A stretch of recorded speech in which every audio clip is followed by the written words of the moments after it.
Essay 210, Agreeing to the Terms of Audit Engagement. Agreement on audit engagement terms. It is in the interest of both the auditor and the client to issue an engagement letter so that the possibility of misunderstanding is reduced to a great extent. Such a letter includes the objective and scope of audit of financial statements, responsibilities of the auditor, responsibilities of the management, identification of applicable financial reporting framework for preparation of financial statements, and reference to the expected form and content of any reports to be issued by the auditor, and a statement that there may be circumstances in which a report may differ from its expected form and content. Preconditions for an audit. In order to establish whether the preconditions for an audit are present, the auditor shall determine whether the financial reporting framework is acceptable and obtain agreement of management that it acknowledges and understands its responsibility for preparation of financial statements in accordance with applicable FRF, including where relevant their fair presentations. For internal control, as management considers necessary to enable the preparation of financial statements that are free from material misstatements, whether due to fraud or error, and to provide the auditor the access to all information of which management is aware that is relevant for preparation of financial statements, such as record, documentation, and other matters. Additional information that auditor may request from management for the purpose of audit, and unrestricted access to persons within the entity from whom the auditor determines it necessary to obtain audit evidence.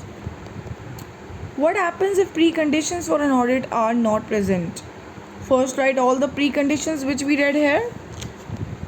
If the preconditions for an audit are not present, the auditor shall discuss the matter with management unless required by law or regulation to do so.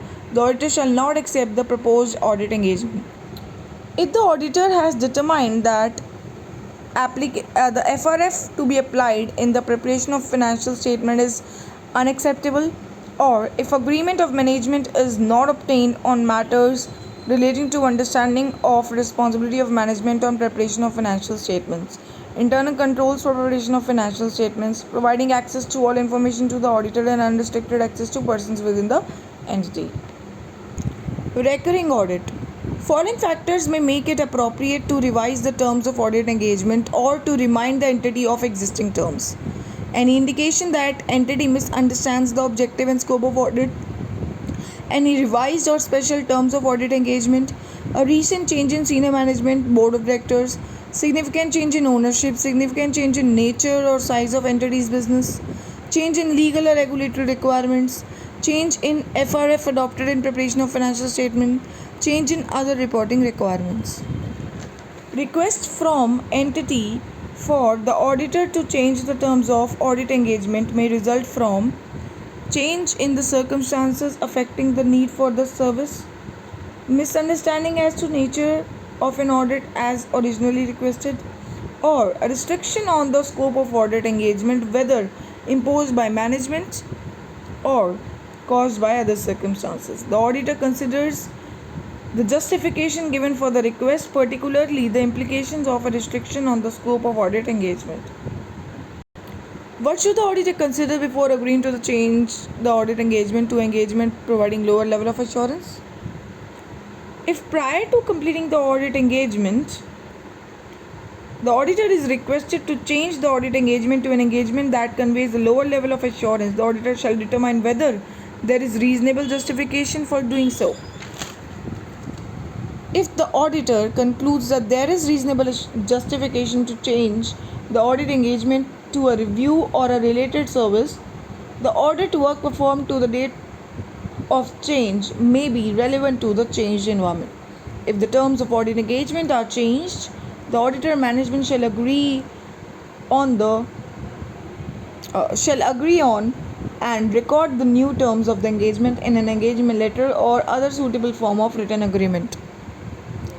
If the auditor is unable to agree to a change of the terms of audit engagement and is not permitted by the management to continue the original audit engagement, the auditor shall withdraw from the audit engagement where possible under applicable law or regulation and determine whether there is any obligation, either contractual or otherwise, to report the circumstances to other parties such as TCWG, that is those charged with governance, owners, or regulators.